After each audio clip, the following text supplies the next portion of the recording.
Lei oggi ha presentato un libro in cui denuncia tutte le crisi delle aziende italiane. Qui troviamo i pensionati che si ribellano perché non riescono ad arrivare a fine mese. C'è un problema serio economico nel nostro paese? C'è un problema reale, che non sono le vicende personali del Presidente del Consiglio, ma sono i giovani che non hanno un futuro e gli anziani che non hanno un presente.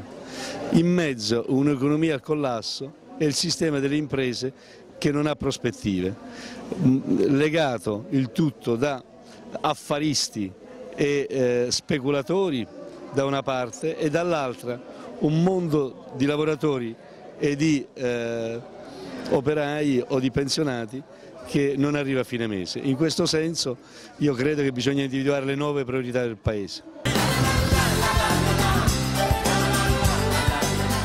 L'Italia dei Valori oggi ha presentato un libro in cui ci sono tutte le crisi delle aziende italiane. Qui troviamo i pensionati. C'è un problema reale nel nostro paese economico? Sì, c'è il problema di 4 milioni di giovani che non trovano lavoro e sono precari. C'è il problema dei pensionati che devono reggere i giovani con le loro misere pensioni che non trovano lavoro. Ci sono 7 milioni di pensionati che prendono meno di 750 euro al mese lordi e 4 milioni di pensionati che prendono meno di 500 euro al mese lordi. Quindi è chiaro che il paese reale ormai comincia a parlare più forte del più potente ed è per questo che abbiamo voluto stamattina parlare di lavoro, di precarietà, ma anche di chi anziano, lavorando 40 anni, si è guadagnato una vecchiaia e un'anzianità serena e invece viene gettato in un angolo come se fosse merce di scarto. È possibile redistribuire la pressione fiscale in base alle fasce sociali? Assolutamente, è un principio liberale, chi più ha, chi più paga. In Italia noi abbiamo semplicemente invertito, chi più ha meno paga, quindi dobbiamo ristabilire in Italia un principio liberale, cioè un aumento della tassazione in relazione a quanto più hai come reddito e come patrimonio. Che cosa rivendicate? Rivendichiamo una maggiore attenzione innanzitutto verso i pensionati e il personale che soffre in questo momento di crisi del Paese.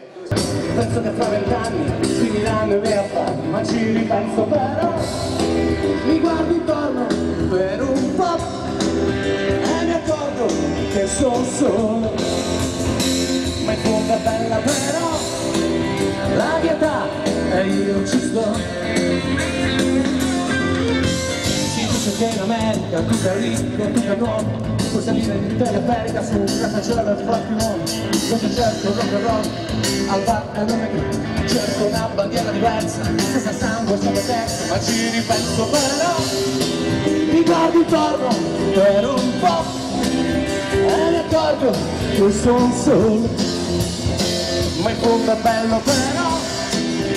Sono in pensione, sono già 9 anni e non è la prima volta che vengo a Roma. Io vengo sempre a Roma per le manifestazioni, ormai ho più capelli bianchi che vengono, però ci vengo sempre volentieri perché ci credo a certe cose, a certi principi e via dicendo, tutto a quello che faccio, ecco. Poi sappiamo il tempo che lascia certe cose perché purtroppo quello che stiamo vedendo in questi momenti. Lei che lavoro faceva? Io facevo il carpentiere.